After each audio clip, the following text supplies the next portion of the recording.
Google Calendar. What is that? I've never heard of that. Yeah, that's right. Google Calendar. Google Calendar. Make sure How'd you you know click on the her? right one. It was Oh, in the no. email. I knew you were going to say that. It was an Julie. email. Fuck. This is the bad thing. I didn't want to like sync calendars or whatever, so I just manually input every event into my own calendar. But I guess I have to sync calendars. So I can't do Oh, things. Julian, I didn't want to sync calendars either, but I just have the schedule page on Unacademy's website bookmarked, and I just go back there whenever I need to find a Zoom link. They have Zoom links on the website. That's exactly Yeah. what I do. Yo, do you read any emails? I do read the emails. Yeah, I tried doing that, but I think I in the moment I was just like, what is going on? there's a calendar link on the Yeah, on the I think I schedule like website. missed that. Okay, Yeah. also, Fair. hi, Sometimes I Ahmed. get Hi, confused with Julian. emails. It's been a We hot still have second. the Oh yeah, you Shoshana know each thing. other. What? Long time no see. Yeah. Did I do that? Was I supposed to wear a colored shirt? Yes. No. Colors are mandatory at ZFest. I heard Oh, Julie say no. something and then could not hear any of it. The Google Calendar link didn't work for me at all. I couldn't get it. How Okay. did you get here then? Oh, yeah, I Wow. couldn't From click the on it schedule. either. I just copy pasted it into the search bar, and then it worked. Okay. Good to know. Good to know. But I'm Okay. on my This is so computer, and it looks like frustrating. Julie's on her phone. So We're that- gonna work on this. Integrating it Oh, into yes. Slack. Julie, We long time totally no can integrate it into Slack. Yeah, we're gonna have it integrated into Slack hopefully by Tuesday. Yeah, I keep forgetting that that's the thing that we did and it was great. Okay. So I was able. Oh, that's loud.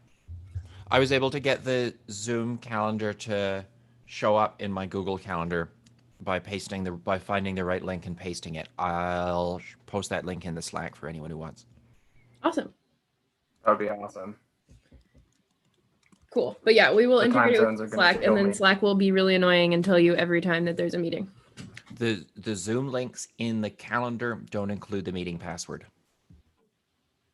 Yeah. That's on purpose so that So that we don't random get people Zoom can't get bombed. into it. Since it's on the website. Yes. Makes sense.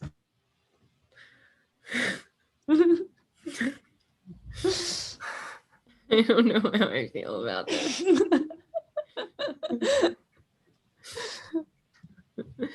It's very creepy. It's bonding. Hive mind. Oh, are we Shoshana again? Yes, we are I don't know how Shoshana to make again. that happen. Yes. For those who weren't here on Thursday, some folks came up with the inside joke. Oh, whoops! I wasn't. This Oh, is what I was trying to do. I accidentally privately sent it to Peter. That was not meant to happen. That is what I'm it gonna privately send it to Peter too. Vintage features on my face. Thanks, Julian. Peter, I just sent you a file. Can you look at it? Yeah, I will. I'll get around to it eventually. Is it my face?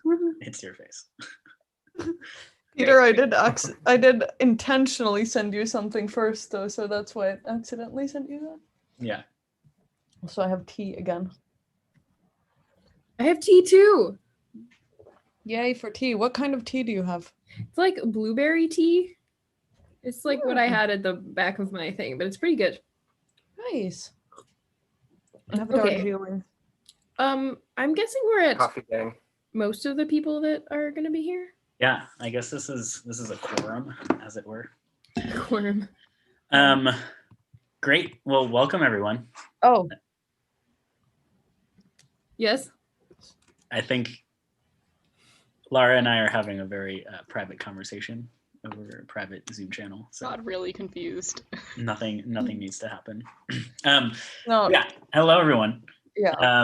I think people are still trickling in, but that's fine. Welcome to Z Festival Academy. This is the first official day.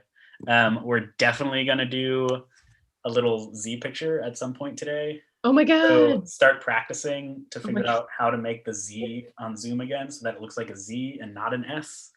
This is very important. I forget which way it actually is supposed to go. I don't know. Is this a Z? Z? Z? That's a Z, Lara. Yay. Okay. No, it's Right backwards. It's hand on backwards. top, Pause. everyone. Right hand on top. No, no, no, no, Oh, no. it's an S. It's left hand Yeah. on top. So Left it hand on depends top. on whether or not you have I'm screen mirroring mirroring this on. Yeah, I guess I don't. Just think of it as how the camera sees it. Imagine there was someone sitting across from you, which there probably isn't. Okay. Am I correct? I don't know. Okay, since everyone's doing it right now, let's just take the picture. So everybody toss up your Z. Am I the right way? I don't know. Yeah. Oh my God, Julie, that is extra commitment. Oh my god, Here we go, everybody Good. with their Z. That was great. Okay. Okay, that was great. Are we doing a U? Oh yeah, the Doing a U? Unacademy.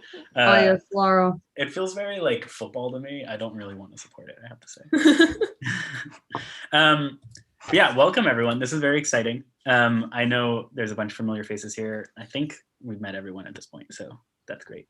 But yeah, this is our general meeting time. We have plenty planned today.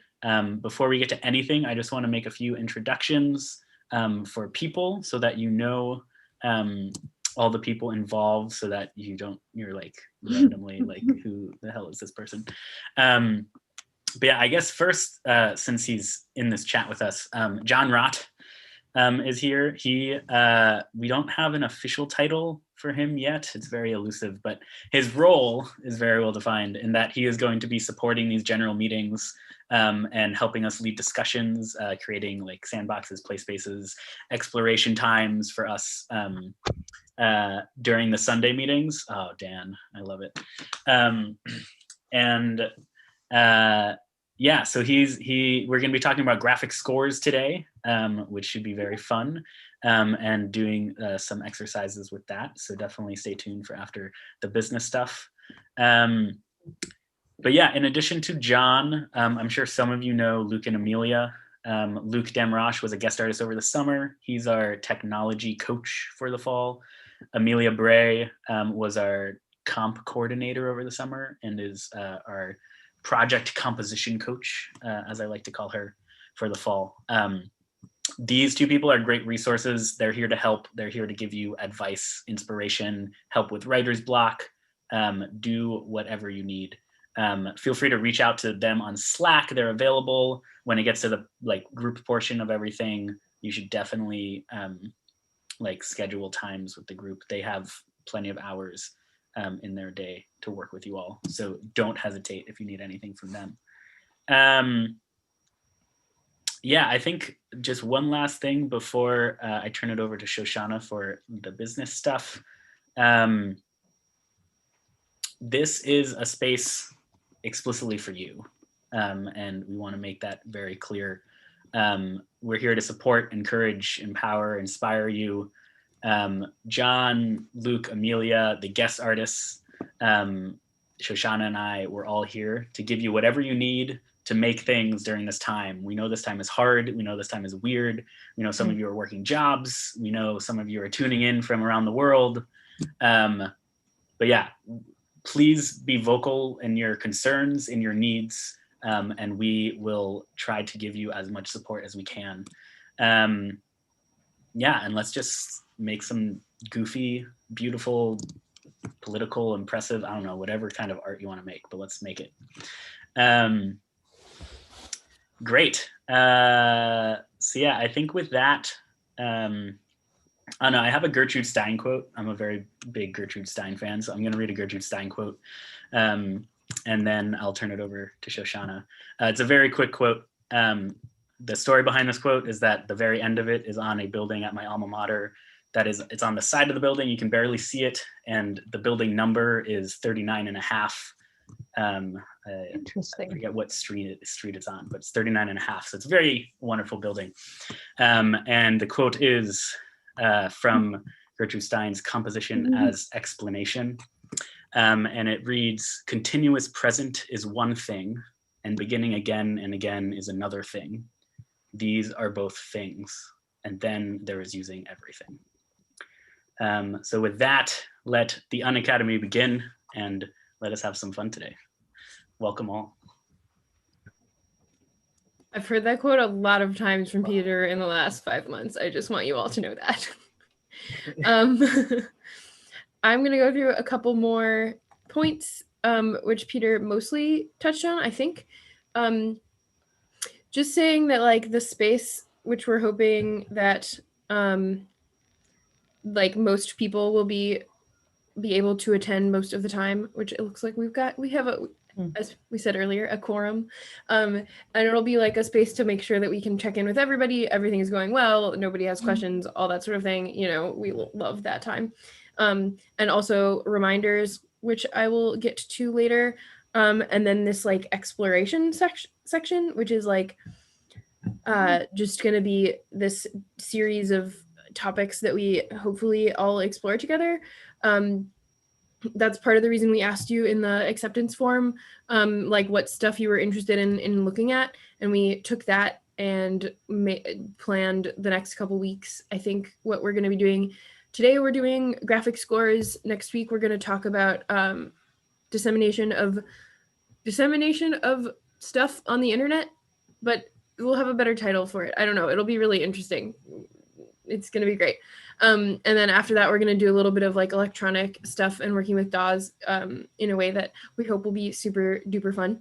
And then we're going to have a couple more weeks after that. So if you have any ideas that come up, feel free to continue to like give us some input. Like we have a couple ideas going forward and I'm sure we can fill the time, but like we're always down for some input. And I think it's going to be a lot of fun. So we've had a lot of fun planning them so far, the three of us, me and Peter and John. So it's like very exciting to get to like plan the fun events that we're going to be doing over the weeks. We have some time for breakout rooms if we want, although most of you have probably met. I think we might just do one round of them, if that sounds good, for like 5 minutes.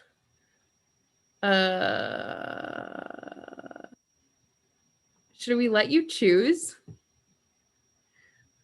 I guess you can. No, it doesn't work. Like what I want to do is have you choose breakout rooms. It's like a new feature, and make you choose ones that are with people you don't know, but I guess you won't know who's in them until they happen. So that probably won't help.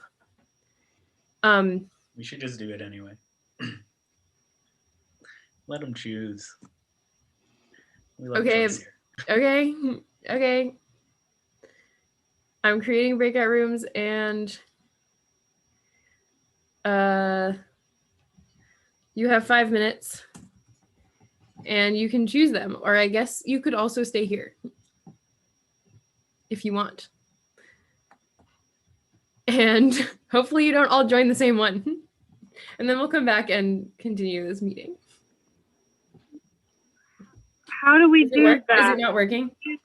I'm on my phone, which I'm not usually on, so I have no idea how to Zoom on this thing. Oh, join breakout room. I also have no idea how to Zoom in general. Oh, are you all seeing the breakout rooms button?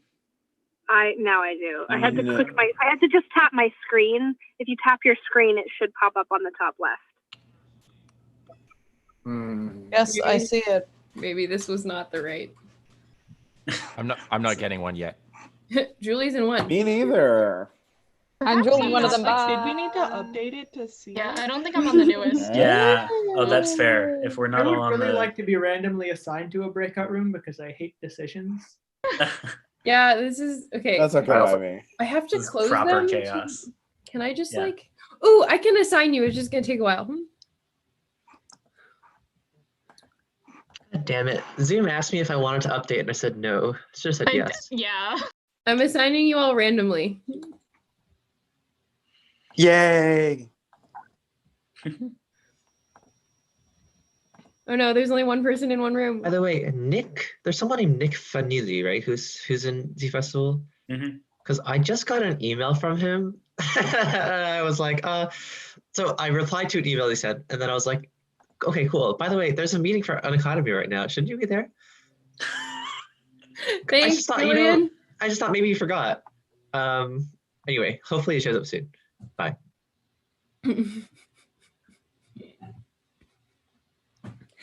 Oh I man, got it. great. That was proper Z-Fest right there. Well done. Great. Let's all join number 2. Why? Is anyone there? No, that's what Shannon posted. Oh. Let's all join number 2. Okay, well that was fun. Okay, great.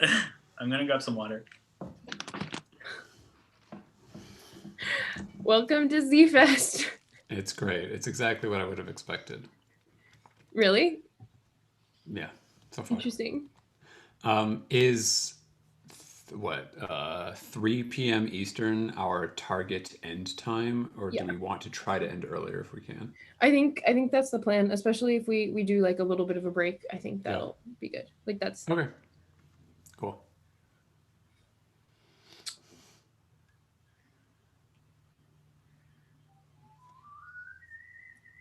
Oh man. Yeah, they went right to the John Rott puns. That was very fast. Yeah. Well, it's easy. It's easy to do. Oh, I forgot this is live streamed, so we can't talk about anything secret, or everybody will. Can't say anything we'll regret while they're gone. Ooh. That's too bad. I had my hot takes all ready to go on every single one of them. Ooh. All the. Didn't really. My headshot in the background. Yep. That's gotta be strange. It's pretty weird. It was weirder on Thursday. You can set the background to like a specific color. So if you set it to the color of your face, you can like essentially like put like a green screen on your face. So people were putting green screens on their face with my face. Whoa, I like that. It was a time. I realized that this is on YouTube, so we're gonna share it with you. Yeah. Yeah, we can't. Hi everyone. Can't you pause the stream? Pause it. Pause it. Copy streaming link. Stop live stream. End stream. Edit. Like you might be able to do it in the Zoom thing. No, I don't think so. Oh, then maybe in YouTube Studio. Ooh, you can create add stream marker. What's that mean? I think that's saying like at this time this happens. Yeah.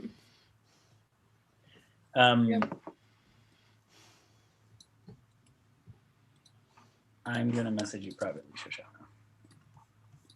Ooh. Secrets time.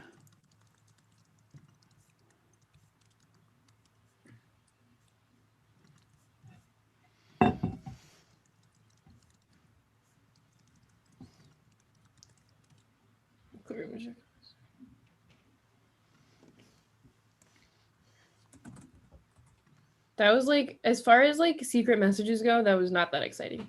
No, I just didn't want it to be live on YouTube. That's a good, yeah, that makes sense. Do you need any information from me? I don't think so. I think we need to talk to Laura about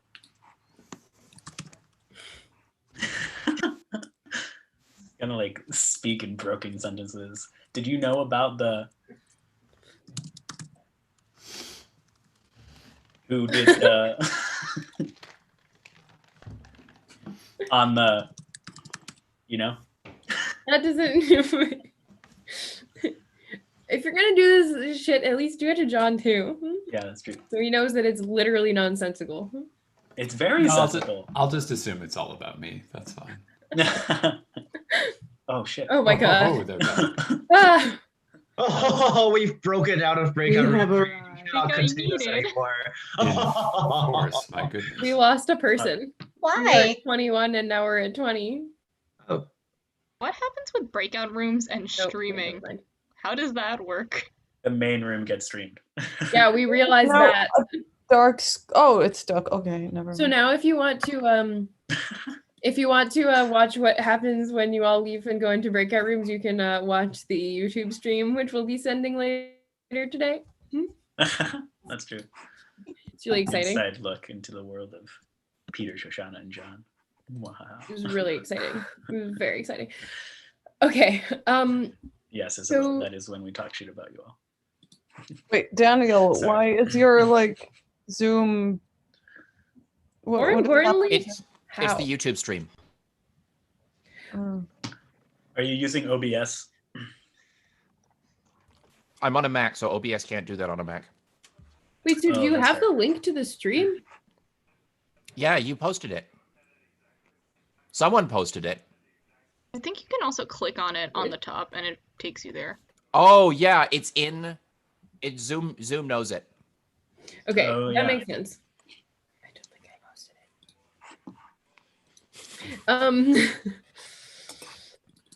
it. It's like Screenception. Like there's a little. But we will have screen a but we will have a link, like links posted somewhere to like playlists of all of these videos so that you can get to them if you can't come and stuff like that. Great, you all have. Yeah, okay. I'll have the link. We don't know how to get back at you for memifying us. I want to say. Okay, I have a couple quick reminders.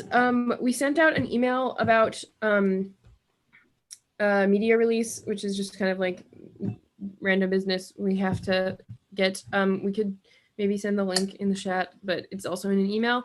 It's just like typical, like normal, like we're putting these unlisted on YouTube and like we might use them for promotional materials like the Z's and stuff, you know, that we used that one picture from over the summer for pretty much every single promotional material for like 2 months. It's like that. And I think pretty much everything we've already gone over. I think. Anything else? I'm muted. No. We're gonna get better at having more interesting general meetings. Yeah. During this the is the general meeting part. It's the first boring one. I just sent the media release in the chat for those of you who haven't checked it out yet. I also wasn't listening because I was trying to find the media list link. Did you talk about tuition at all? Not really. If anyone has tuition questions or such, let us know.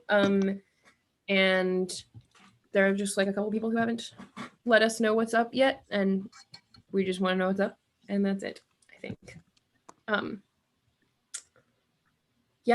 I think we're going to, since this is like a long chunk of time, we're going to like even though we kind of just started, we're going to take a little bit of a break and show a video, and you should get your instruments if you want to. It's some instrument of some sort. And then we will reconvene to do some graphic score stuff. Yeah, so I think we're just gonna take 5 minutes. And I think I was gonna screen share the thing. Yeah. That's what was happening. By the way, instruments always should be used very liberally here at ZFest. Microphones, bodies, thoughts, ideas, words, whatever you want is your instrument. Never forget that. Okay. Never forget that. Wait, if I do full screen, can I? Okay. I should probably put my oboe together. It's gonna be really exciting. Here we go. Wait, share computer sound, screen sharing video clip. All right. 10 minutes, 5 minutes ish. Great. Wait, I should play it.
I'm having a struggle of a of a screen share.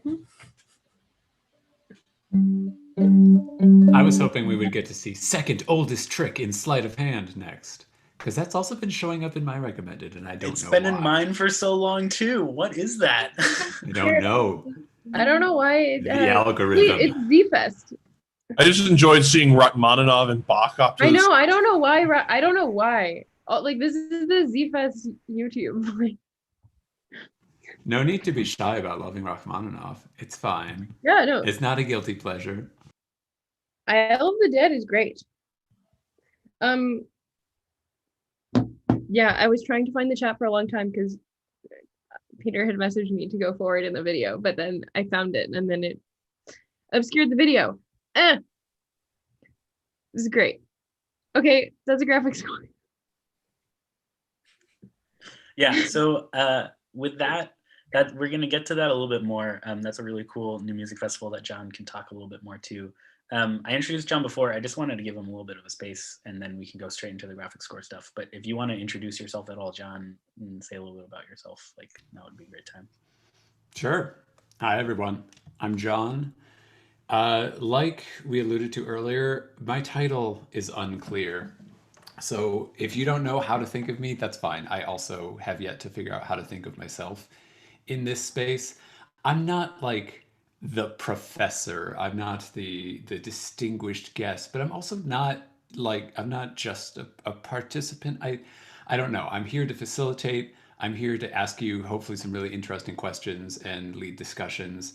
I'm here to say some things, but I'm also here to let you do your own thing and say things back to me. So if it feels a little bit, I'll accept that title, but you have to spell it correctly. Ooh, H. I do not identify at all with Jon. That's like another species to me. It's like, ooh, I don't recognize that name.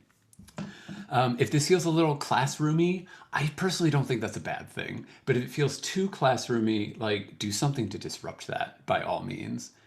Don't let it feel like I'm just lecturing you, because I don't mean to. What I want to do is create interesting conversations and guide interesting conversations. Oh yeah, I like that. Much better, Alexa, thank you.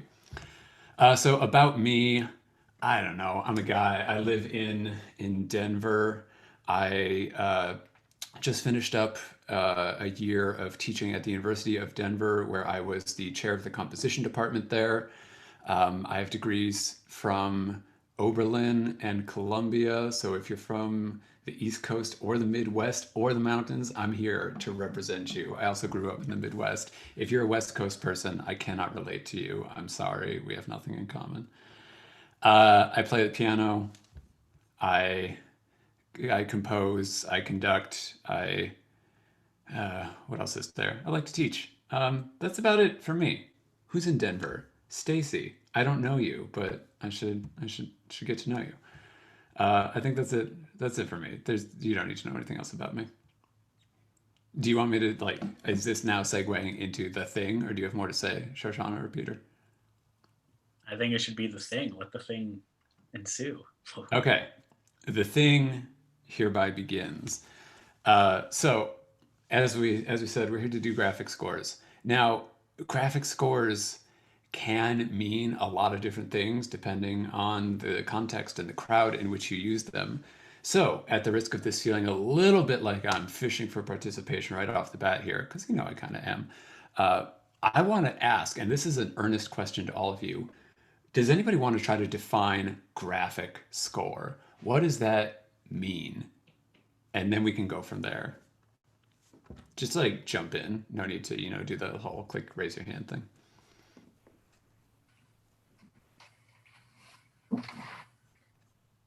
I mean, can you hear me okay? Yes. Okay.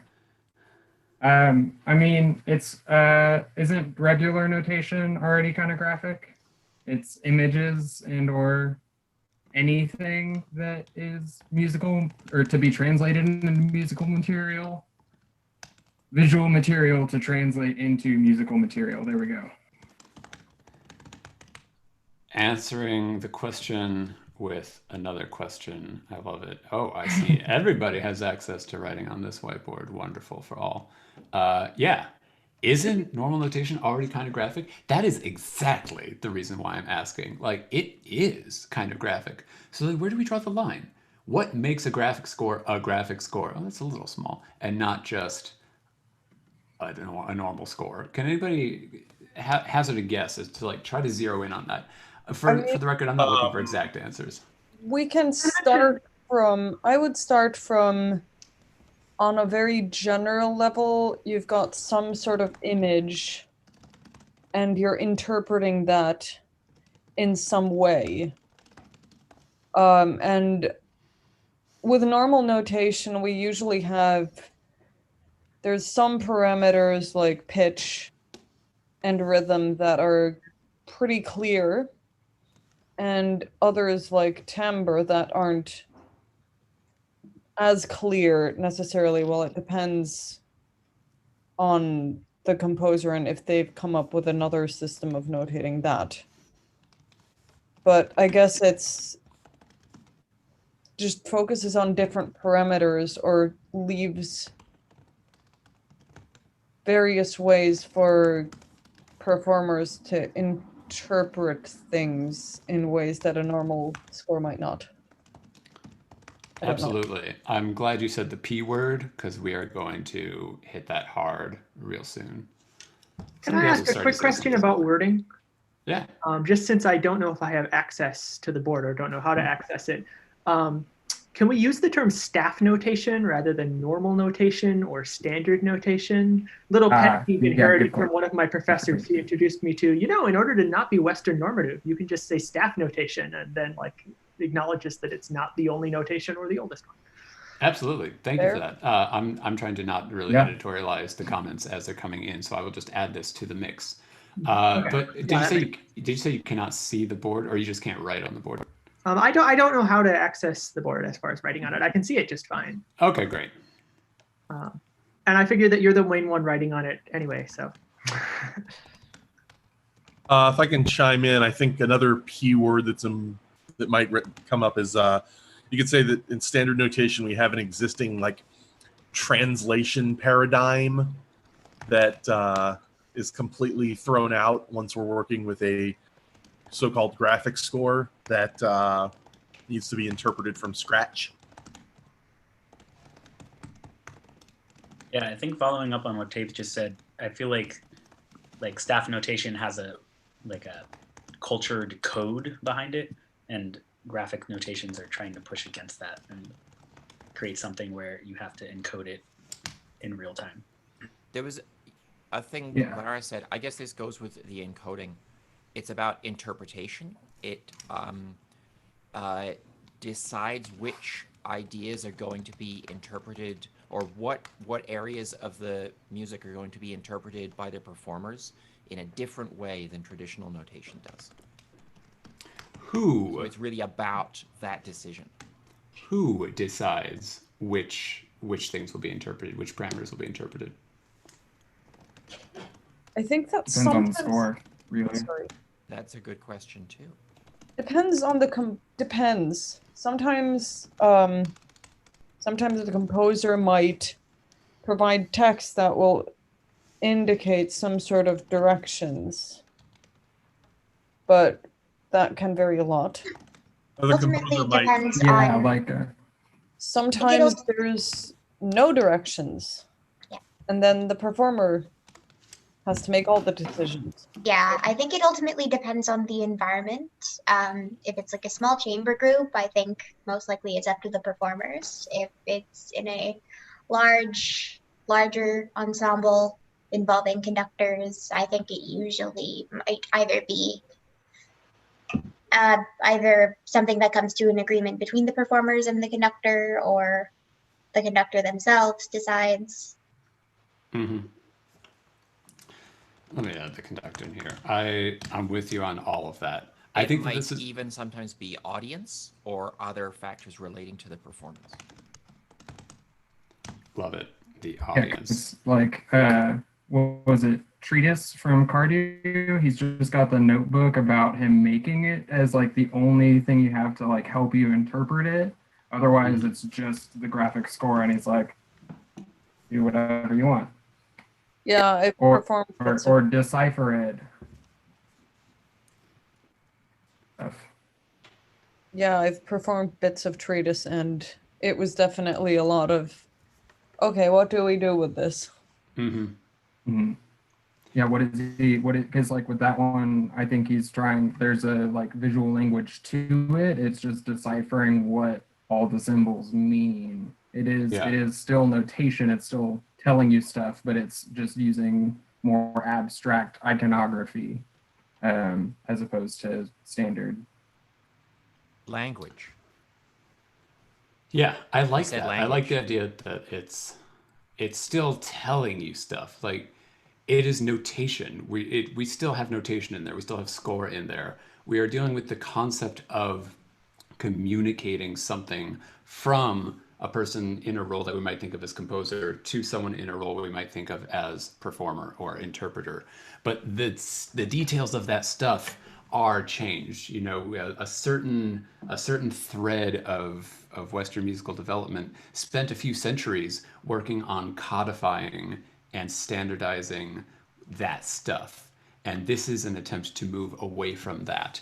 And that brings up a lot of big questions about how we interpret, what we interpret, what is included in this notation, what is left out of this notation. And it also raises interesting, sort of more fundamental questions about authorship, about agency, about whether communication is being sort of handed down from someone who intends something to someone who tries to understand that thing, or whether it's more of a conversation. And that's sort of what we're going to talk about in the second half of all this.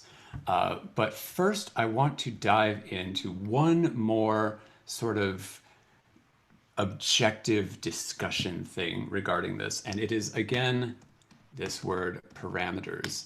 I'm curious, what parameters do we think of as being included in staff notation? And what parameters do we think of as being excluded by staff notation? I feel like that can be a really interesting starting point with how we engage with graphic scores, by not just thinking, okay, now we're just drawing on a page and we can do whatever we want, but trying to really define it in terms of the kinds of communication and the actual stuff being communicated via staff notation and how this relates to that. So shout out some parameters that, oh, come on, give me the thing, select, there it is. And I mean, I said pitch and rhythm, so. Yeah. Some ways they seem. I would add that those are not always completely determined, and there may be kind of traditions which you have to bring in the interpretation. Could you say the first part of that again? I didn't quite catch it. Those are not always completely determined. So if you see a certain pitch notated, you still might play it slightly high or slightly low, as you know, in that style of music to fit with the context. Or the rhythm, you know, it might be notes inegal, or there might be some reason that you don't play the rhythm literally as notated. Rubato and others. Let me go with precise here. Precise tuning. Oh my goodness. The problem with this is you're a witness to my poor typing. Precise tuning is often excluded. Precise rhythm is often excluded. You know, if you sit down to play Beethoven and you play exactly perfect equal temperament and exactly metronomic rhythm, it's probably going to be kind of boring. If you sit down to play Chopin in that style, it is objectively wrong, even though you are playing what's on the page. So I agree with that. It's often excluded by traditional Western staff notation. What else can we add to these lists? It doesn't need to be exhaustive, but I just want to start somewhere. I love it. Staff are often included. What was often included, the last one? Instrumentation. I would say dynamics are included in a particular way, which can be very different in graphic notation. Yeah, I agree with that. Mm-hmm. I'd say articulation more generally is to an extent covered, but I think that's one of the things that graphic scores have a potential to specify more precise. I don't know if precisely is the word, but I mean, dynamics, Dynamics, I'm sure, are included in, are often excluded in staff notation, but included in a way in terms of just how you look at certain diagrams and. There are clues for dynamics. And Yeah. you have Yeah, to it's figure a it out. It's a suggestion. puzzle you have to solve. Yeah. Mm-hmm. And you can get more precise with graphic. Like I did a piece where each of the dot sizes determined the dynamics of each individual note, instead of it being, okay, this passage is generally at this dynamic. It's like, okay, well, each individual note is its own dynamic. So you need to decipher that a little bit. And I guess a part of it can be kind of in the moment as well. Was that for a slow moving piece? Because that would be quite difficult to read if it's coming past you quickly. It's free tempo, so you can process it as quickly or not as you'd like. But there's not really too much instruction either. So we're looking at included versus excluded, and I'm wondering if there are some parameters kind of in between these that are implied by the notation, depending on like what stylistic and performance context it's in. Like we talked about precise tuning often being excluded and precise rhythm often being excluded, but I wonder if these aren't implied depending on the context. So I might say that, and that also gets into the question of like whether staff notation is prescriptive or descriptive, to pull an academic term out of the air. Although I'd say it's either of those in different ways at different times. But I think of timbre for that, whereas like timbre is not like there are more precise ways of notating timbre than the ways that are often used in staff notation, but also it's just sort of implied from the context. Like there's going to be a different timbre of a flute in a funk context than in a classical chamber music context, even if both of those might be written down using staff notation. That's a good point, actually. I had there's a score of mine that I was revising the other day, and there's a bit in there where I specifically wanted the flautist, who was playing very sweetly for most of it, to suddenly switch to sort of the style of Ian Anderson from Jethro Tull. And ultimately just saying in the style of Ian Anderson is the easiest way to get that across. But, you know, I think, in general, like articulation, I think, is very much limited by the symbols we have at our use. And, you know, every instrument interprets all of those symbols slightly differently. Yeah, I was doing a choir piece this year that had sopranos and altos a la Dolly Parton, and it was amazing. We knew exactly what it meant. We're zeroing in on something really important here, which is that these change over time. These change depending on cultural context, historical context, what kind of music is being played, whom it's by, who is interpreting it, etc. If we were to look at parameters that are included in staff notation in the 1600s, that would be drastically different from parameters included in staff notation in the 1960s. And even once we move into the 1960s, if you are looking at staff notation in a popular context, in a rock context, in a jazz context, in a classical, in a contemporary classical context versus a more sort of neo-romantic classical context, I mean, the parameters included in the notation of Ligeti and Lachenmann are very different from the parameters included in any staff notation of works by Earth, Wind, and Fire. So this is developing over time. This is changing over time. And that sort of gets us into where I want to start actually looking at graphic scores, which is that it is part of that development. It's part of that narrative, that change over time. It is not just a category of graphic scores are notated like this to be interpreted in this way. You write this down so that people can understand it via this mechanism of interpretation. It is as broad as staff notation, as any other mechanism of notation. And that's where I want to start to dive into looking at just a few brief historical examples, and then we're gonna drop you back in your breakout rooms, and you're gonna make some noise. For the record, I can't see the chat when I'm screen sharing, so if anyone's saying anything that I should know, I'm totally missing it.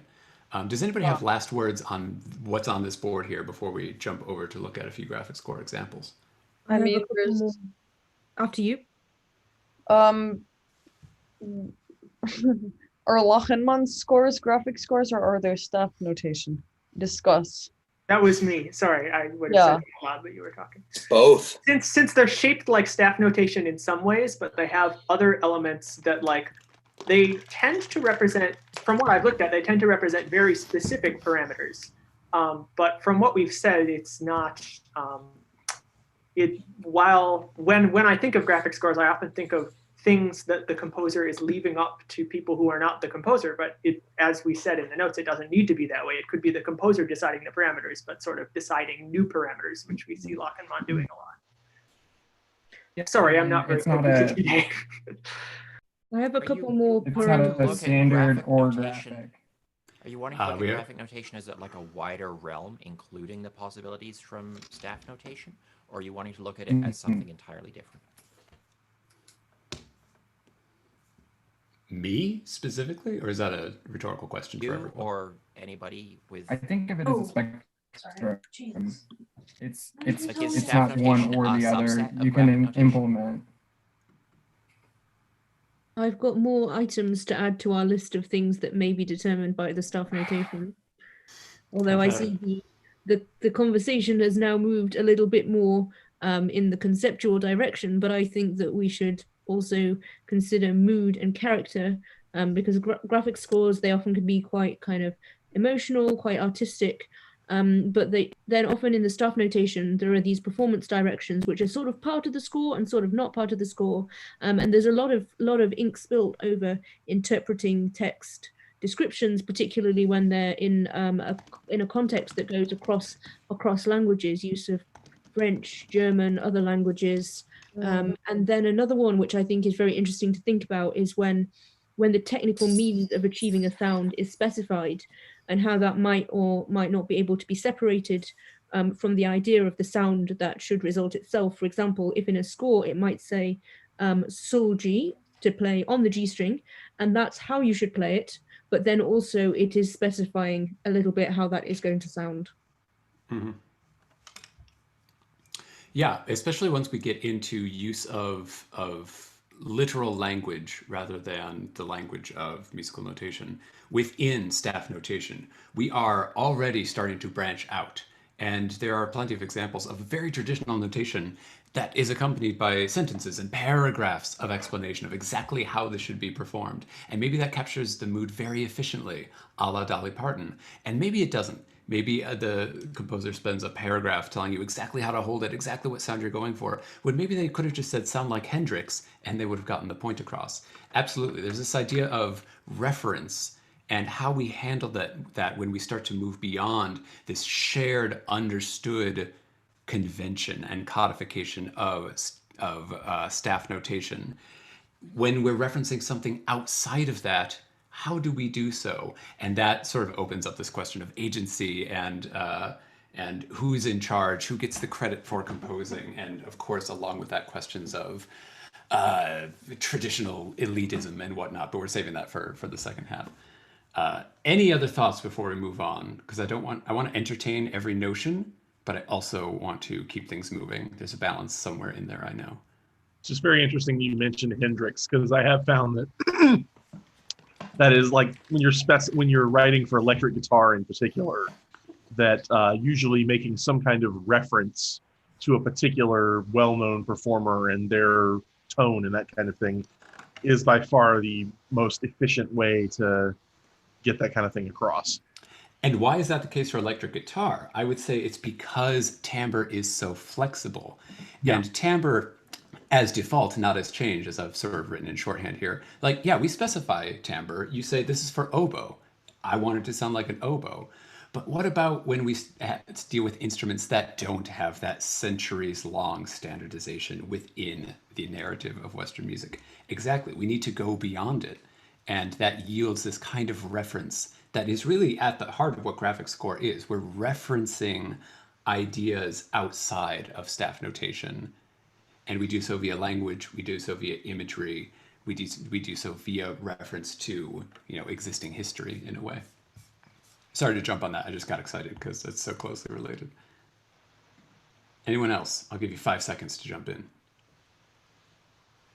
So I guess now thinking of notation as just big and broad. I guess I didn't really put it that way, of like being a spectrum between standard and graphic, because it's all visual information at the end of the day. Gregorian chant is a kind of graphic notation if you like conceptualize it a little bit more, if I'm thinking right. Actually, never mind. I don't know what I'm on. I'm out. I'm bailing. Okay, you are free to bail, but I don't think, I was going to say, I don't think you're on anything, but you are, I don't know, I'm too old to follow the lingo, but you're with it. That makes sense, what you're saying. It's all broad, it's all relative. So many of us, when we start learning an instrument, like what do you say, you're a kid, I want to learn an instrument, I want to be a musician.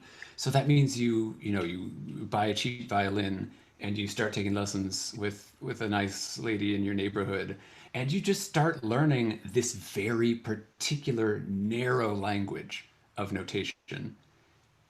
And maybe you never broaden beyond that, but all sorts of notation is broad and is subjective. We just happen to spend most of our time when I say we, I mean like me, in my training, I happen to spend the vast majority of my time dealing with one narrow slice of what this notation can include, upon which everyone has been trying to get as close to universal agreement as they can for centuries. And that yields a lack of flexibility, a lack of interesting results, when by default that should be baked into the system. And it sort of is in what we're about to look at now.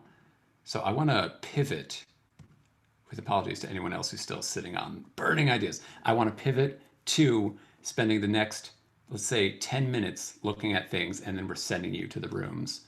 And unless Peter or Shoshana jump in violently, I'm going to follow through with that plan. So I'm going to reshare my screen in a different window.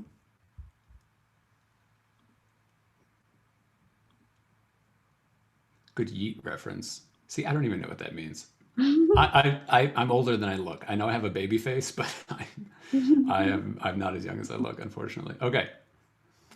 So, brief historical overview. I just want to begin to conceptualize how did we get here.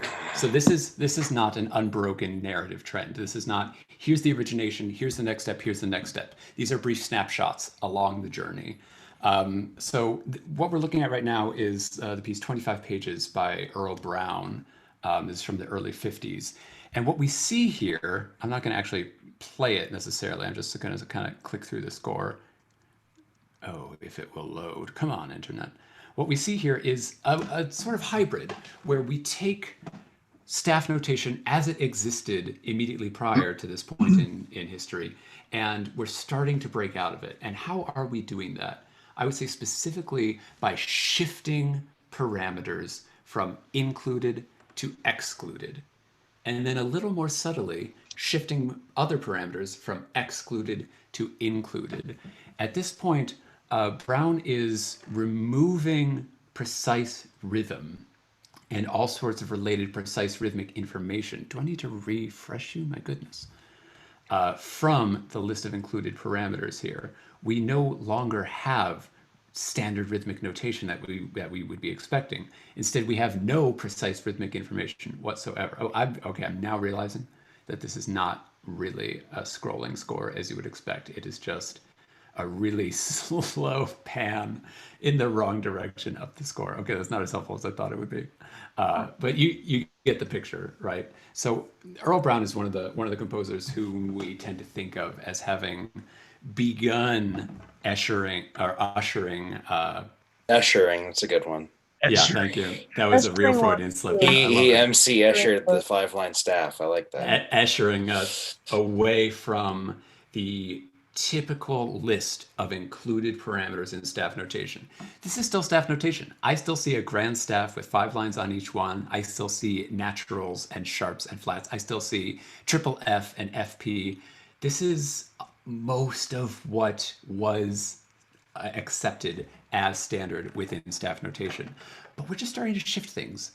We're just moving parameters one at a time. Right now I'm picturing a little army of ants for some reason, just carrying little crumbs in both directions as we move throughout different pieces in this time period. Now this is closely related in my mind to the music of John Cage, specifically Music of Changes, which is a famous piano work of his, in which all parameters, all music on the page is decided by chance procedures.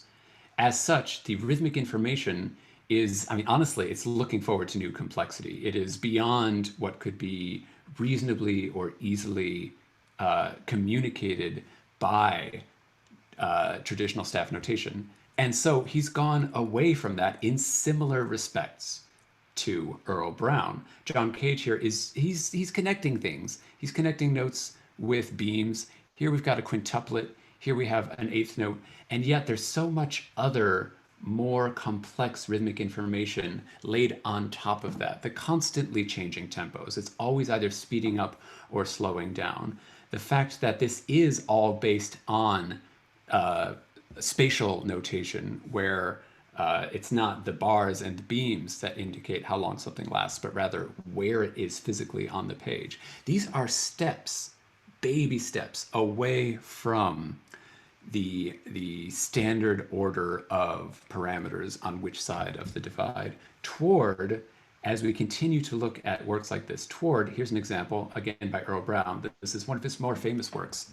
This is December 1952. What's Left on the List?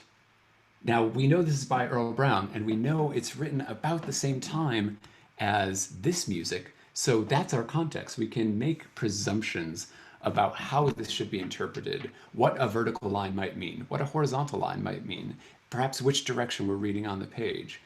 We still have our context as interpreters of this music, and yet we are gaining more freedom and flexibility. The composer is continuing to gradually relinquish control over the precision of the parameters and the number of parameters that are made explicit via the notation. Okay, so that's a few white guys from the 50s. Where do we end up from there? This pushes us in a very strong direction toward a really beautiful blossoming approach to graphic notation. One example, one more white guy from the 50s. An example I really love is John Cage's aria.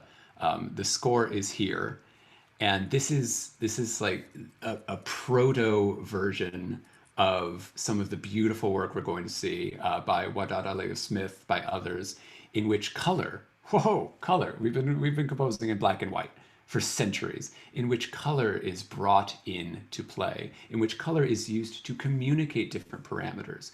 Here's the references that we were talking about earlier. The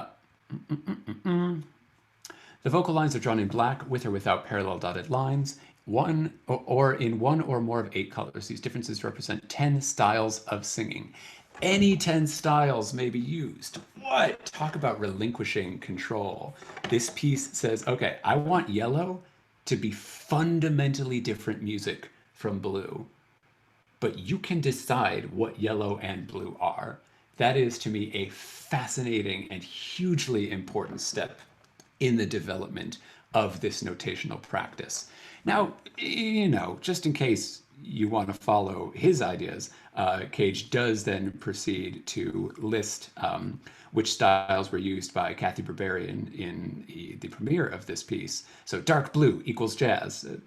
Jazz, okay, that's pretty broad, but that's okay. Red equals contralto, so you can see these are not hyper specific. We are just beginning to play with this idea of maybe it's not just the parameters that we had on that list, but maybe it's what kind of music we are making. Maybe that's a parameter controlled by this notation. Hugely important step. If you want to listen to this piece, I highly recommend this performance by Claren McFadden. It is astoundingly good. Maybe we'll listen to it on the break. That sounds like a fun thing to do. And then we continue to move through various different practices that eventually lead us to, I want to look at 2 specific examples, and then maybe we'll take a quick break. Where is Wadada? There he is. Wadada Leo Smith was a trumpeter. He is a composer, a performer, really active in the 1960s free jazz scene. And I'd say deservedly really well known for his graphic notations. They're beautiful to look at. I love them. Here's one of my favorite examples. This is from Cosmic Music. But then here's, oh gosh. Another example here, and this really sort of captures these two fracturing approaches that we see in much more contemporary graphic notation. We have what I might think of as still somewhat linear notation, in which you can intuitively see a path from visual object to sonic object, from shape or line or color or graph or whatever on the page to musical sound or gesture or technique. And then there's this other kind, and this is where I think things get really fascinating, where there is not necessarily an immediate correspondence or correlation between objects on the page and objects in your ear. Okay, that's an object, sure. But what is this? What is this green? What is this shape here? Is that part of the mood? Is that part of the character? Is that telling me pitch? Is that telling me rhythm? Is that telling me what kind of music to make? We start to break down the intuitive nature, which of course is a result solely of being based on old traditions, the intuitive nature of correlation between visual object and sonic object. We can see that in the 4 symphonies named after the 4 seasons. Notice the order. Ho ho, creativity there. By Wadada Leo Smith. We see it also in this piece that I came across that I've really grown to love. This is Phases by Gabrielle Soberville. I think this beautifully encapsulates, could you full screen for me, please? There we go. This beautifully encapsulates this dichotomy between a clear correlation between visual object and sonic object, and a complete lack of clear correlation between what you see on the page and what you do. How you interpret these watercolors is far removed from how you interpret these sort of moon phase dots with an MF there. There's reference to tradition, there's embrace of tradition, and there's also a really refreshing, open-ended embrace of a complete lack of tradition and clear communication of what is to be done. So I've been talking a lot. I want to pause there, take a few minutes break, and when we come back, we're going to have some fun in breakout rooms with interpretation and performance and discussion of some graphic scores among you. Any thoughts or questions before we do that? That last score you showed up brought to mind Aurelio de la Vega. He's a Cuban guy who was doing a lot of these graphic scores in the 70s, and he'll do very defined, like, geometric shapes that are all color coded, but his scores are still on horizontal oriented staff paper, even though he's not drawn on the staves at all. Yeah, and that's you brought. Who was the composer of the last example? I'm sorry, what you said. Oh, the last one we just looked at? Yeah. Gabrielle Soberville. Okay. You mentioned that being a really nice nexus point between no correlation and all the correlation possible. If I were to share my screen here too, I was looking at an Aurelio de Vega score where you're talking about it has some of the same things, like the black circles that get bigger, but also on the shapes that go up and down. Oh my goodness, why am I just sitting here talking about it? I can drop a link for everybody in the Zoom chat. There's these lines that go all directions, but on the lines he actually writes notes that can be read in any clef or maybe any transposition. that he cares for. So that was another example that that was immediately on my mind about a place where there's simultaneously no correlation and a lot of correlation. Absolutely. This is really lovely in an abstract way. And yet there's so much about it that's decidedly not abstract. So far from abstract, in fact. Yeah, he cares a great deal about structure. All of his interviews, he really talks about nothing but structure, but he's breaking out from it in some of the same ways. Like you've got like like on the towards the bottom, you've got notes just like with a long line through them, like you see in Earl Brown. But also there are specific pitches, and I think when I took a close read at this, I think the crux of all the lines that are in the different colors is they're like seventh sequences or something like that. It's really strange. Thank you for sharing that. I'm not familiar with that composer's work, but it's really cool to see. Yeah, he's interesting to hear talk to. I think he has a sort of cadre of folks who care about him and his history and his works.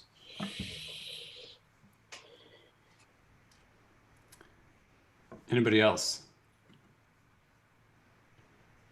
I think one thought that I'm left with is the difference between, I think when is the word interpretation useful, and then when is the word intervention useful, especially when we think about a lot of colonized, standardized forms of notation. I'm wondering when can the term intervention and sort of looking at a piece at something and being like, you know what, even if I do know what I think, even if this is what I think it is, wondering where is there moments of conflict, of tension, and again, where does that agency come in to sort of not necessarily reclaim a piece of work, but I don't know. I don't know where I'm going with this, but I don't know. I just keep on thinking about the word interpretation and intervention in this context, and how they work together and how they go against each other in different ways. Yeah. I would love to hear some more examples of how you might imagine intervention playing out, either now or in the future, because I feel like that's an interesting point. That's sort of on the cusp of opening up a really worthwhile dialogue. I don't think that right now I have a thoughtful response to it, but I'm going to keep thinking about it. Can I venture just briefly that we might better understand that relationship or that dialogue when we are both composers and performers? I think maybe we might understand that better when let's see, when we're doing graphic scores and making choices as a composer that relinquish the amount of choices that we make, or increase the amount of variables that are in the choices that we ask performers to make. We might understand that relationship better when we are then a performer, and how do we make those decisions differently when we're in an ensemble performing. Maybe you're working on your own piece, maybe you're working on somebody else's piece. But I think somewhere in here is the ingredient, and composers like Wadada and Anthony Braxton and who else? Leroy Jenkins, Anthony Davis.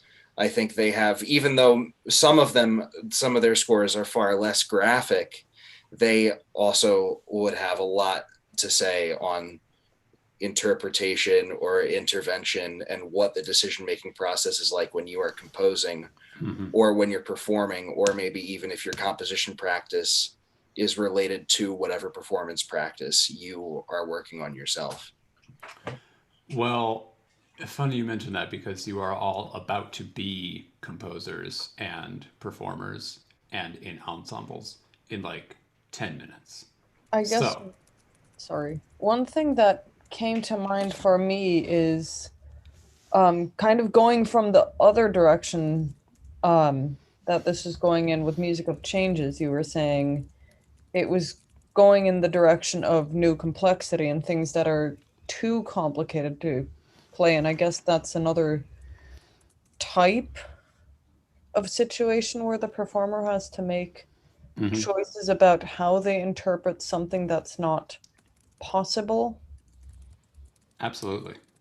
And this came up actually in a discussion that I had earlier today in a seminar, where we were talking about a piece by Wolfgang Riem, where the conductor had to make a decision of, do we slow this down so that some of this is, playable, or do we not slow it down and have the energy be as frantic as it needs to be?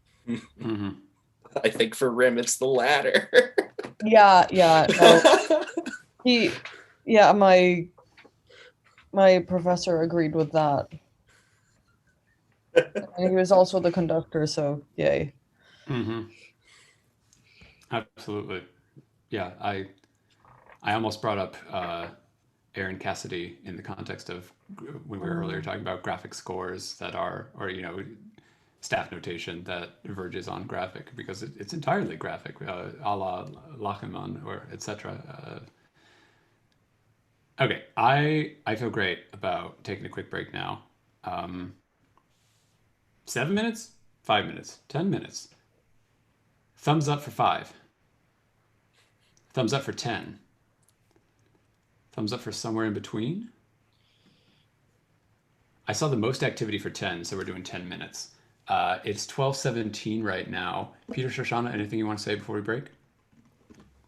Sorry, it's 12:17 for me. It's 17 after. We're all in different time zones.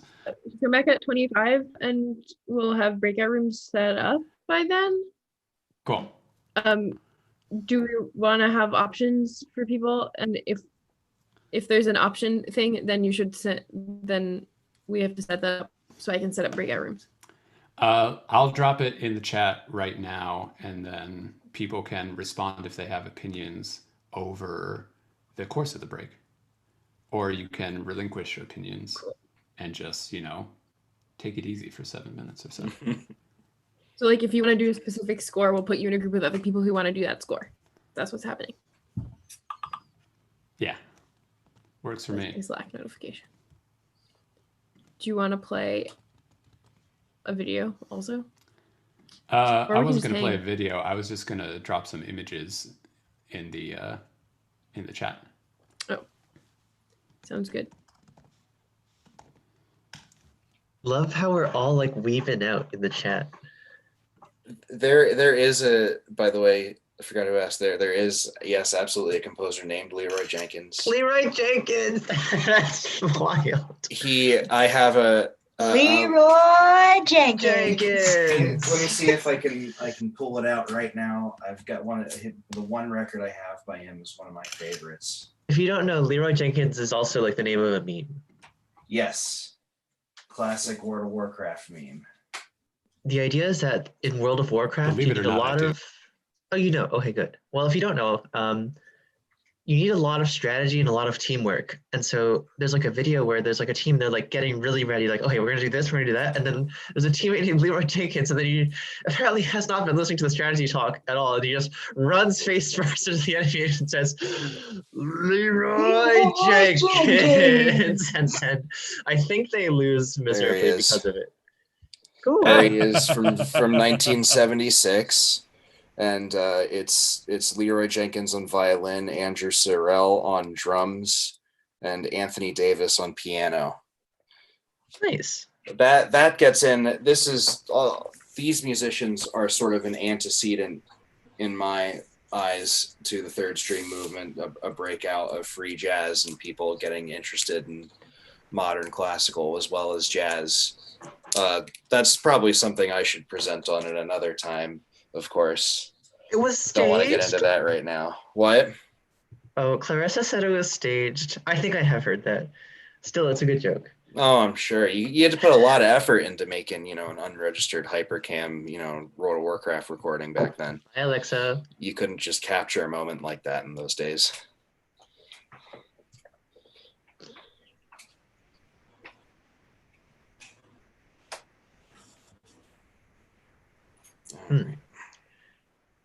Has anyone heard of Stripsity? Yes. Dripsity, Hugh LeCane. Happy Barbarian. Yes, I Happy have. Barbarian. Yeah, just wondering. Barbarian. That Yes, was I have a big. copy of the score sitting around Oh, from really? my. Wait a minute. This isn't. You like girls with naturally curly hair? If you don't know, it's a piece by Kathy Barbarian, which is a graphic score, and it's written in it's like comic bookish, right? That's why it's called Stripsity. Yeah. Yes. It's got a bunch of comic book onomatopoeia. Oh, Stripsity. Okay. Yeah. Sorry. Stripsity. Hugh LeCane has a tape piece called Dripsity that was Oh, made out oh, of. No, I didn't hear that. I don't know that. It was made out of water drops that were all pitched up and down and put together. On the note of Kathy Barbarian, I really just need to sit down and listen to like all of her Beatles covers because they are amazing. Yeah, they are. I like I those. know much Except about her. I forget which one I was listening to like a week or two ago, but it was all cheeky. Like she did it like a Schubert aria. I think it was Ticket to Ride. Yeah, and I was disappointed. She's got a ticket to ride. I was like, they were doing that, and it said to me like, "Oh man, they don't take that seriously. They can't be doing it like Schubert." He's riding so high. He better not think twice to ride by me. Yeah, same. Me too. What are these files? What are we downloading? C. Oh. Oh. Okay. I don't know. My computer says not to trust files from unknown sources. You definitely should not trust files from me. But in this case, I've sent downloaded them. John Rot is also the name of the virus that John is going to send to all of us. Oh my god, that's so beautiful. That's really poetic. Hey, can we post files in the Slack? Does that work? Let me try. It should work. It should. There's just sort of a limited amount if you have like free Slack.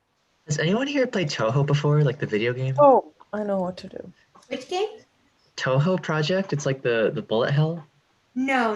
I'm just not wondering. really a bullet hell person. I kind of just want to take a screenshot of that and ask people to read it, but Clarissa maybe another day. knows it. Oh, really? Ooh. Yeah.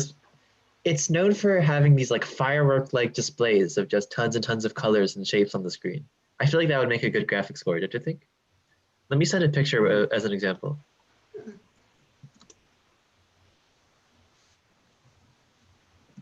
Hey, I love everyone, and this is really great. But I got my timetable wrong today, so I still have to run. But I'll be around for the whole thing next week. All right? Yeah, you sent me an email at like 1:15, and I was like, "Aren't you supposed to be at a meeting?" Yeah, I thought I wrote down that it started at 3, not that it ended at 3. So thank you. Say It's hi okay. for us. Thanks for getting me in here, Julian. All right, I'll see you guys soon. All right. Bye. All right.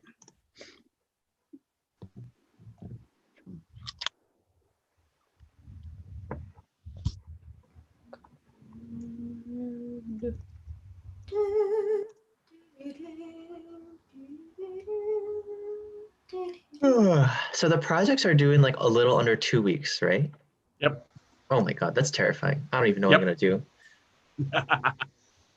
I'm sure I'm not alone in saying that you're in good company. Yes, yeah. Oh well. It's okay. I'm like half, so I guess it's free talk time, so we can just say whatever we want. I'm doing a project where I wrote a short story that was like a page long, and then I'm putting music next to it. Not like literally next to it, like, but you know, like there's music and I'll say the story. And I'm like half-ish done with composing, then I'll have to like record a bunch of shit. And it's like, oh geez. But it's okay. We can do it. They say deadlines are one of the most important drivers of productivity. Not productivity, but just like making art. Inspiration. Inspiration. Say. Yeah. I guess that depends on the person as well, because some people get really stressed and don't like it, and others like to work to the deadline. I don't know. I believe it is 25 after the hour. It's 25 after the hour. Great. Whatever that hour. Whatever hour that may be. I like that. Before we get into the next part of graphic score stuff, I saw that Luke jumped in halfway through the last section, so I just wanted to give him a little chance to introduce himself for those of you who don't know him. Hey everybody, I'm Luke, and I was in the last Z Festival, as some of you know. It's good to see you all again, those of you from last time. I was primarily just doing engineering work with some of the ensembles for the remote recordings that we were assembling, and then this time we're still sort of playing by ear what will be the best role for me, but I'm anticipating being sort of a technical support person, like idea bouncer, offer, troubleshooting person, facilitator for people who have maybe more, like explicitly sound design or audio engineering related ideas, anything like that. So I have a few things in mind that I'll probably talk about at some point, but I definitely want to also make everyone feel free to get in touch with me on the Slack or by email if you have any questions that are sort of audio, nerdy, technology related. There's an extremely good chance I'll be interested, and slightly less, but still pretty high chance that I'll have something meaningful to offer if you're having a problem or something like that. So good to meet everybody. Yeah, Luke is great. He has a lot of experience with Max MSP, Super Collider, video products. So any questions you have about programming, audio stuff, visual stuff, all things technology, Luke will have at least something to say about it. I can promise you that. But his first, this is what should have gone in the reminders in the beginning. But we switched his time this week from Friday to Thursday. Sorry for any confusion that may have caused, and thank you again, Peter and Shoshana, for accommodating that. Yeah, anyway, that's what I should have put in that reminder thing, but I will be changing it in the Google Calendar, which should update. And yes. Yeah, it is now, Thursday from 7 to 8 p.m. So the same time on a different day. We did the schedule, to accommodate people across like a 2-week span. So like people who can't make those later times will have something earlier in the day the following week. It's sort of like the general rule of thumb that we're trying to do scheduling stuff. Eastern USA time. Thank you, Seamus. Great. Yeah, so with that, I think we're ready for breakout rooms. Yeah, so I dropped 4 files into the chat, which are now a tremendous scroll up from the bottom. A, B, C, and D. These are screenshots of one-page scores from the One Page Score Project by Vancouver New Music. I don't know if it's a festival or an ensemble, actually.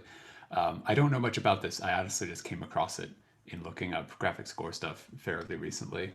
But it's this process in which people create these one score projects and collaborate on them and perform them in a decidedly non-trained expert, all those sorts of terms, context. Like it's a community coming together to explore graphic notation rather than, a bunch of thoroughly trained musicians necessarily. It's an extremely collaborative process, and I'm really fascinated by it. So in the spirit of that, I want everybody to go into a breakout room. If you have a preference of A, B, C, or D, one that you think is more interesting, you can self-select. Otherwise, you can just be placed randomly. But what I wanted us to do is go into these breakout rooms and then engage with these graphic scores with our newly formed small ensembles. Discuss how you might interpret this. Figure out a plan. What does each member of the group contribute? Do we all do the same thing? Do we split it into parts? And then actually try playing it. Now, yes, we're not in the same room. We're on Zoom, and that is tragic. But we're going to do the best we can with those technical limitations and see what we can manage in small groups in terms of engaging with each other and engaging with this graphic notation, and then also, of course, engaging with all of the questions and maybe even answers that brings up. So, Shoshana, Peter, do you want me to do something about creating the rooms, or are you on that? How can I Have them created randomly. So I'm fine with that too. okay, so I'm gonna do that, and you can decide within your group which one to use. I think then, because it doesn't look like anyone has super strong opinions. Cool, works for me.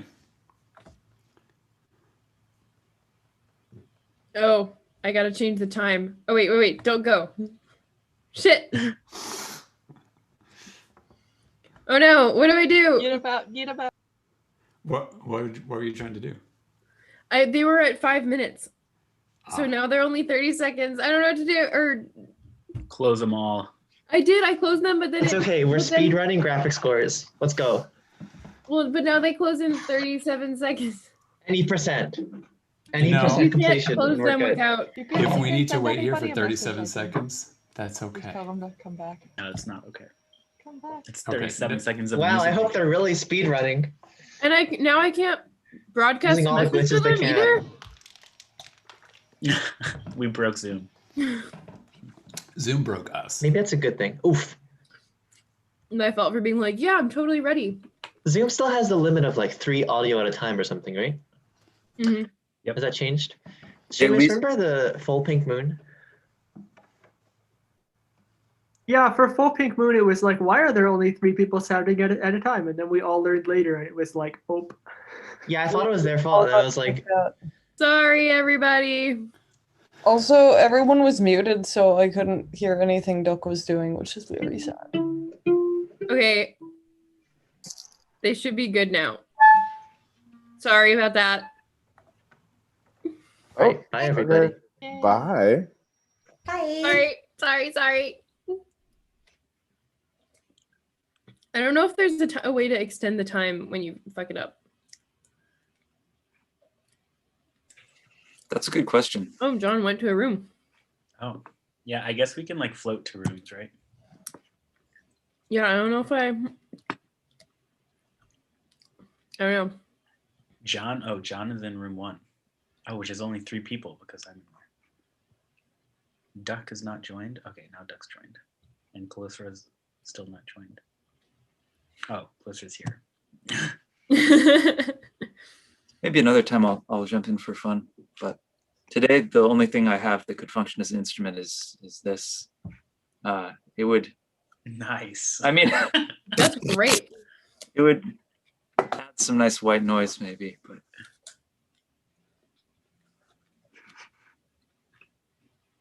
Yeah, how are you doing, Luke? good. Yeah. Oh, enjoying this beautiful fall weekend. Yeah. So nice. This has been a good excuse for me to dust off the Super Collider archive. Yeah. I have a whole bunch of stuff in there that might be useful to share with people if anyone's into that, and I've been meaning to for a long time. So thank you for the extra push. Yeah, of course. Like you posted in the Slack giving Dan some tips, and I was like, oh yeah, I forgot you have all that Super Collider knowledge.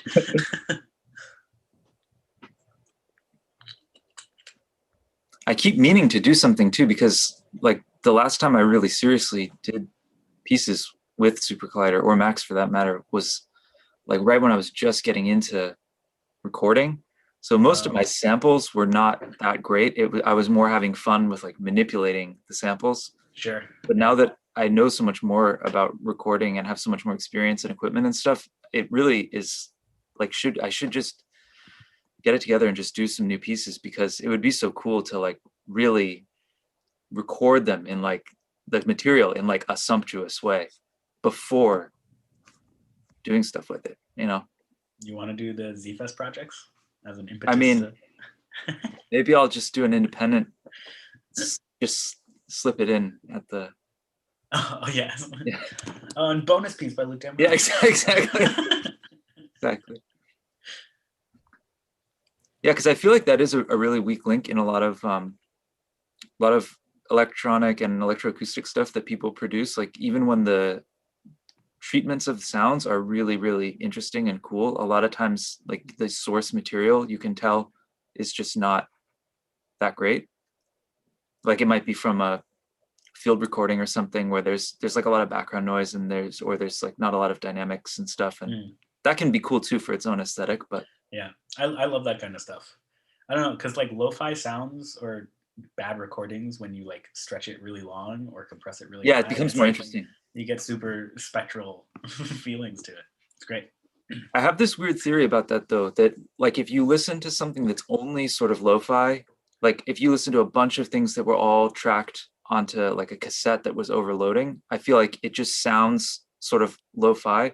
But if you combine layers where like one is a really pristine either analog or electronic sound, like really full frequency range and like no distortion, no saturation or anything, just like really clean, and then you have some kind of crunchy lo-fi thing, somehow it kind of makes both of them sound better. I don't think it's just like the contrast alone, but it's like it gives your ear like a reference point for like what phi is, whether it's like low or high. You know what I mean? I don't know. Sure, yeah. Well, I'm sure if there's lo-fi and hi-fi, like there's a whole space of fidelity. Exactly, there's many that has to be phis. explored, right? Maybe we can do something on that. Oh, that's definitely medium phi. Yeah. that's a project idea.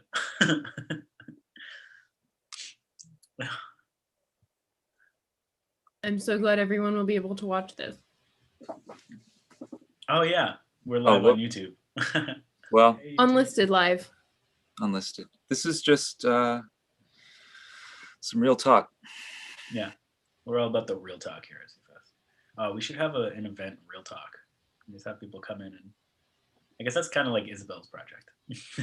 Like just have people talk, like confession. Maybe ZFest, tell us your deepest, darkest ZFest secrets. ZFest built on truth. And I don't know where to take that. The way you said secrets, it reminded me of this weird clip I saw ages ago on YouTube from some show with Jeff Goldblum. It had the word secrets like at the beginning of the clip, kind of like how you said it just now, but you see him sitting at a table like this. It's kind of creepy, and it's very short, and he's just saying, well, you know, people always ask me, how do you pronounce your name? Goldblum or Goldblum? I always say the same thing. How dare you speak to me? It's like so weird. I like that. Kind of stuck with me though. I might bounce to one of the rooms and just check out what's going on. It'll probably be weird, but see you in a bit.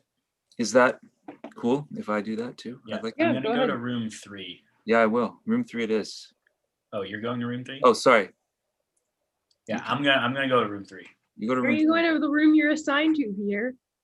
No, because John's already there. Oh, fair enough. That's a good point. Do I need to change you, or can you go to whatever? No, I can go to whatever. I have co-host power. Oh, does Luke have co-host power? I should probably give him co-host. I don't think so. I don't think so, but I don't probably need it for this, right?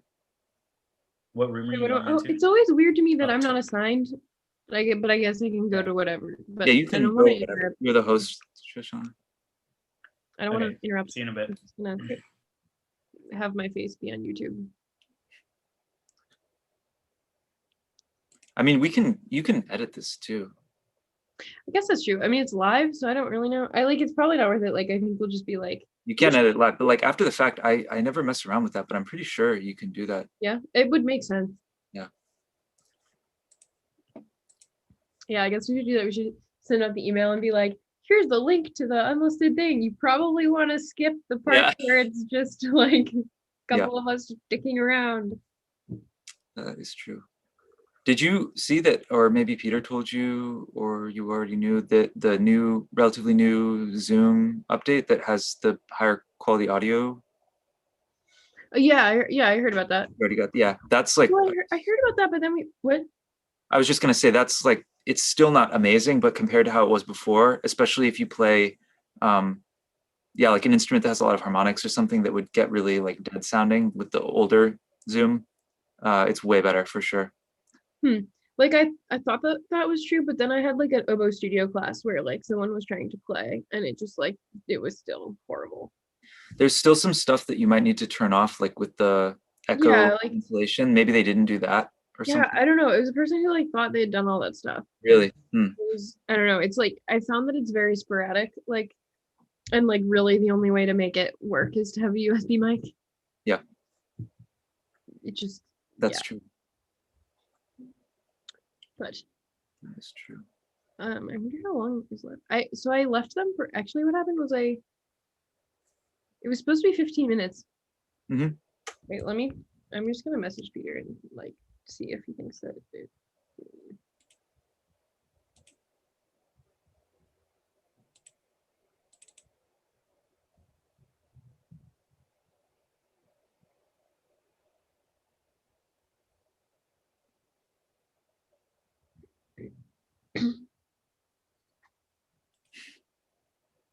I'm gonna check out what's going on in room 4, I think.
How's it going? That was fun. I just jumped around between them. Oh yeah. That's nice. Everyone's having kind of a different, I mean, not just different score, obviously, but some people are playing and trying stuff out, and some people are kind of like talking through, you know, how would you approach it? How would I interpret that? It's cool. So, yeah, I messaged Peter and was like, "How's the timing? There's like 6 minutes left or something." And he was like, "They haven't picked a piece yet." And I was like, "Oh," but I don't know how to extend it, so like. Yeah, I'm not sure if there's a when it's way over. to, but you can make them untimed, right? I mean, Yeah, like I made it 15, and I guess I should have just made it longer, and then then you decided. decide, I guess. Yeah. I Is guess it- then it's good to like send everyone a message though, just so they know. Because like if there's a timer, they can tell, but otherwise, Yeah. that was nice. Did that just come from your? Oh, that's cool. Yeah, my Very nice. exciting. Was it weird to to jump around? I feel weird like showing up. I don't want to do it again just because I don't want to make them feel awkward. It occurred to me partway through, and I was like, obviously didn't say anything, but I don't want to disrupt people. Yeah, I won't do it again probably. No, I don't know. But I Like hope I no one probably thought should it was- just be comfortable doing that. I just feel like I don't know. I feel weird.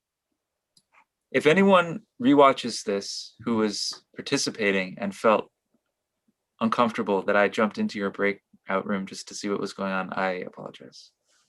Yeah, and you should tell Shoshana, and please use explicit language for both Luke and I if you hated us dropping into your rooms. Great. Did you drop into a bunch or just one here?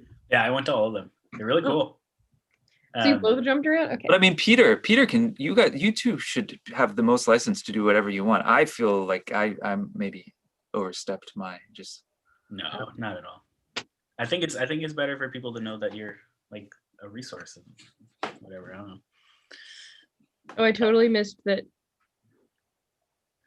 Seamus had a preference. Oh, really? Whoops. Yeah, we kind of neglected that. That's fine. Well, nobody had a. Like, I was gonna say that people should like list themselves as, but like 1, 2, 3, 4 or whatever. But you had already made breakout rooms. Yeah. So that's good. That's good. Yeah, John is like fully integrated into the group. He's like performing with all of them. Whoa. Great. Hello. Oh. I was very excited. Oh, and we're back. We broke out of breakout room 2 and you cannot contain us. We breaking free. Woo! That was fun. How was that? Good. Still waiting on a group? No. No? Okay. I think we're about up to everybody. It was interesting to not be able to hear myself in the mix. That yep. Yeah. I have realized that I have no knowledge of proper Bose Psaltery string maintenance, and so I was rubbing the strings of my Bose Psaltery with my fingers, which wasn't making much sound, but probably got grease all over them, which might be bad. I don't know. Oh, sad. So at this point, I would love to have an open conversation about how we interpreted these agreements and disagreements, how you solved problems, how you made decisions, and then do one more activity. But we only have 10 more minutes. So as usual, we're going to see what we need to leave out of this. But quickly, I just want to ask a public question to Peter and Shoshana. Are we doing like a graphic scores jam sesh at some point, like we were talking about? Because we could save whiteboard or tomato plant for that. Oh my God, I love the code that we have. code? Yeah, I think What? yeah, whiteboard and/or tomato plant. Anyone who's been Whiteboard's involved with clear, VFest okay. knows that those are 0% code at all. I don't think most I people didn't know think I was tomato speaking plant. in code. I thought Yeah. I was referencing very specific things. They are very specific things. I want tomatoes, thanks. There is now a Slack channel called Graphic Scores in which I suggested there be a hang, and yeah, I was thinking at the end of this we could kind of like figure out a good time for that. Okay, cool. Then maybe we can spend like 6 minutes debriefing about that, because I would love to come together again since we were in breakout rooms and end together sharing our experiences, and then take all of this forward with us into Graphic Jam Sesh later on. So that's my very open-ended question to everyone. I pretty much have nothing else to say right now. What worked? What didn't? How did you approach that? How did your group approach that? Any thoughts? It was interesting that we had a difference. I mean, it was unfortunate that Zoom canceled out our fourth member, who was key to making sure that the score progressed. But because that's what we decided. But it was interesting because of that. Parts of us were in different parts of the score by the time that we thought we all ended. So we didn't actually all finish in the same place, which was interesting. Yeah, if people if people don't know, doing things over Zoom, if Zoom detects something as being too background noise like, it will just filter it. Apparently this ruined an ambient drone concert a few weeks ago. And so yeah, I was trying to do like percussive things with just like, like the desk and sound of feet on stairs, and then it all kept getting filtered out.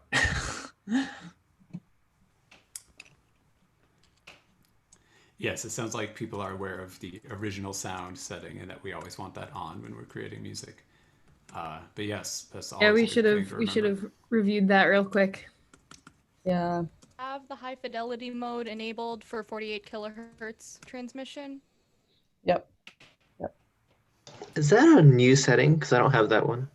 Yeah. Yeah, it's new. Maybe I need the update. All right, so I need to update instead of just saying don't update. Although yeah, I actually I don't have the option either. I think high fidelity is on the meeting creators end though, and I think it's like, yeah.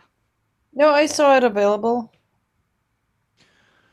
But you have to like go to preferences. It's confusing because you have to first enable original sound, I think. There's something I remember in the audio preferences you have to check first, and then you get the high fidelity option, and otherwise it doesn't display in like typical Zoom ineptitude of user experience process design. right now. I think I've checked to do that, but I don't see where it comes up. I think if I dig back to a couple months ago, I could find the original thing that I have that told me how to do this, and we could send that out and make sure that it's like everybody has that information.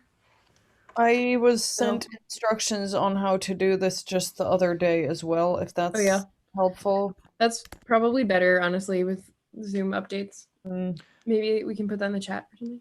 I had 3 thoughts about our particular group's run through that I want to share. One was that we had a really useful discussion about timing and pacing before we started that John led or got us started on, and it was super relevant.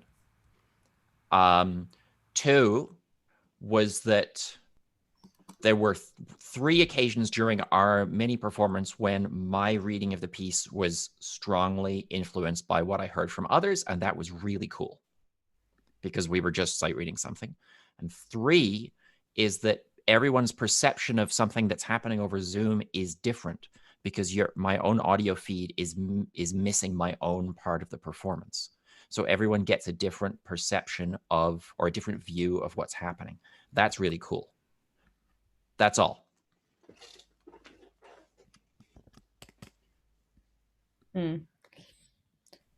I guess what our group did is we picked number 4, so number D, letter D. Yes. And we kind of looked at what our impression of it is, and that's not necessarily a straightforward, you read this in a particular direction.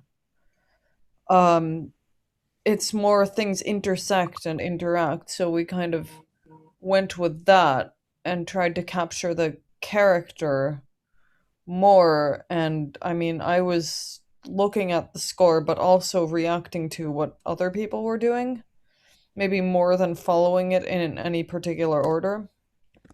I thought that worked, although I couldn't hear how I was in the mix at all, but hey.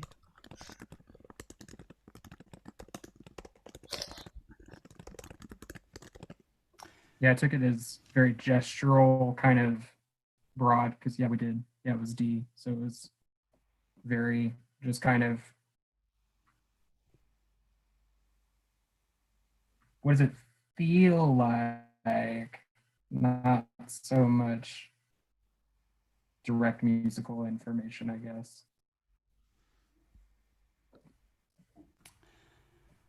Yeah, I'm sorry we don't have more time to debrief and jump into the next things, but that is why we wanted to schedule this this later event to like fairly informally do more of this, do more graphic scores exercises and experiments, but also just jam, just like put up an image and let's do it. Maybe grow into groups of 3 so we can avoid Zoom stomping on us randomly. But you know, continue to play with this. Because I don't know what the other groups were like, but in ours we had a really good time, and I hope that others did too. It's a really fun way to experiment, both in an improvisational setting, in an improvisational shared sort of chamber music setting, as well as, of course, a more organized compositional way. So we are obviously just scratching the surface of what all this notation does and can do.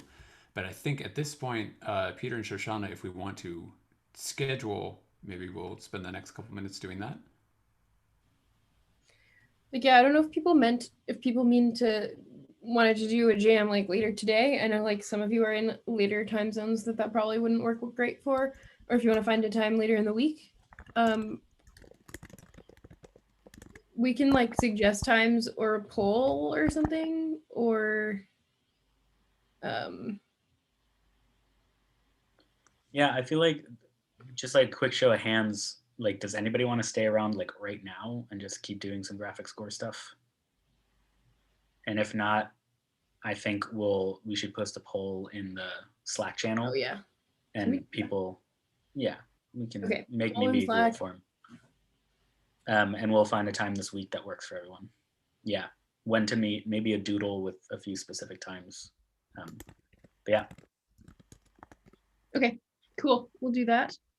Doodle is paid now. What? Preposterous. No. Make a doodle and it. You know, does Slack not have polls? Slack should totally have like a poll feature. You can make a cute poll by like using React, even though it's not the most elegant solution. I like that. Anyway, another thing that I forgot to say earlier is that we have our first guest artist, Elizabeth Baker, coming this week. And the first meeting, if you don't know, is Tuesday, 5 to 6 p.m. Eastern Standard Time in the US, as I look at the chat. So yeah, definitely come to that. And I think before that, we have our comp workshop with Amelia from 2 to 3, is it? Did not on the hour, 3:30 to 4:30, I think. 3:30 to 4:30, whatever. Don't listen to us. Just That's look what at the schedule on the website. Yes, I have 3:30 to 4:30. Yeah. Also, we're going to be integrating Google with Slack probably within the hour. So we'll have that in there, and then it'll give you little notifications every time there's a meeting. Well, great. What else? I was going to say something and I forgot. Man, Zoom meetings are hard. Well, I want to take a moment just to say thanks for playing along, everyone. I thought this was really fascinating and a lot of fun, and I hope that this is the kind of thing you want out of these sessions. But as I think Peter said earlier, if it's not, you let us know. Yeah. Like, I'm here for you. Definitely not the other way around. They're going to be different every time around. So no, it's actually going to be 6 weeks of graphic scores. I made that decision like a minute ago. Hey, we can do the John. Honestly, I feel like everybody would be down. So I have a very funny story, which I took part in the John Cage songbooks like a year ago in a festival, and then somebody came and did a review and was super confused, and there was a beautiful picture of me labeled as a vocal fellow. Isn't that great? You can put that on your CV now. I know, right? Well, I went to the vocal faculty and I was like, hey, I guess I'm like one of you singers now. And they were It's like, a testimonial. Can't be wrong. welcome. Think of it like a LinkedIn endorsement. Yeah. Hey, I can link the article if you all want to see this. Hey, Lara, do you have a LinkedIn? Yes. Can you endorse me for leadership skills or Microsoft Excel, maybe? Sure. What is happening in this meeting? Oh my god, this is a genius idea. Can we all endorse each other? For everything? Yes! This is such a good idea. Hey, I found you. I was establishing a LinkedIn and I saw Peter and I was like, what? Wait, Peter's LinkedIn is really good. Hey, Really? let's I don't drop think I'm friends with LinkedIn Peter on here. LinkedIn. Yes. Friends with? Is that who left? Somebody left. Oh, Luke left. Here's Peter my- looks like someone who'd have a good LinkedIn page. anyone who wants to. I'll put it What the hell does that mean? I have no idea. It Not doesn't sound like a good in the world. Here, I got your picture for the Circle concert directly from LinkedIn. Also, It's a good picture, I'll give it that. this is the thing with this is the review. So enjoy the review. Wait, it says you sent me a request.